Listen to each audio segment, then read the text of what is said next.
صحیح مسلم کتاب الایمان حدیث نمبر 157۔ حماد بن زید نے اسحاق بن سوید سے روایت کی کہ ابو قتادہ تمیم بن نذیر نے حدیث بیان کی، کہا کہ ہم اپنے ساتھیوں سمیت حضرت عمران بن حسین رضی اللہ عنہ کے پاس حاضر تھے۔ ہم میں بشیر بن کعب بھی موجود تھے۔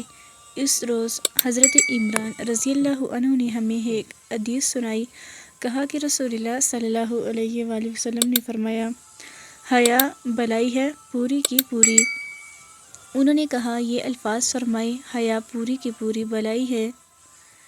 تو بشیر بن کعب نے کہا، ہمیں کتابوں یا حکمت کے مجموعوں میں یہ بات ملتی ہے کہ حیا سے اطمینان اور اللہ کے لیے وقار کا اظہار ہوتا ہے، اور اس کی ایک قسم ضعیفی کمزوری ہے۔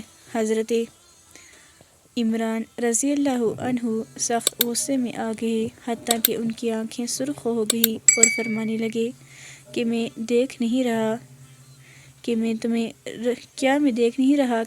رسول اللہ صلی اللہ علیہ وسلم سے حدیث سنا رہا ہوں اور تم اس میں مقابلہ کر رہے ہو۔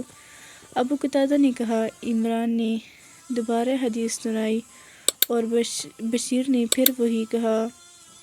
اس پر عمران سخت غصے میں آ گئے۔ ابو قتادہ نے کہا، تو ہم نے بار بار یہ کہنا شروع کر دیا، اے ابو نجید، حضرت عمران کی کنیت ہے، یہ ہم میں سے مسلمان اور حدیث کا طالب علم ہے، اس کے عقیدے میں کوئی عیب یا نقص نہیں ہے۔ صحیح مسلم کتاب الایمان حدیث نمبر 158۔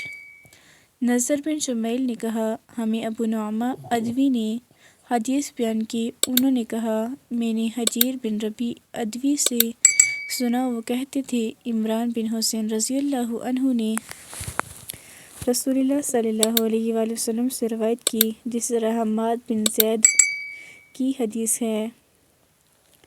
صحیح مسلم کتاب الایمان حدیث نمبر 159۔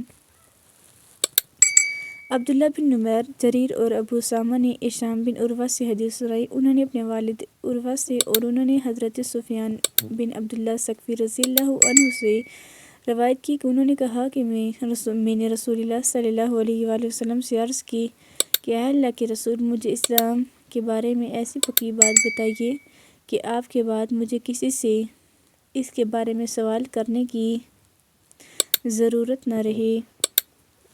ابو اسامہ کی روایت میں آپ کے بعد کے بجائے آپ کے سوا کے الفاظ ہیں۔ آپ نے ارشاد فرمایا، کہو آمنت باللہ، میں اللہ پر ایمان لایا، پھر اس پر پکے ہو جاؤ۔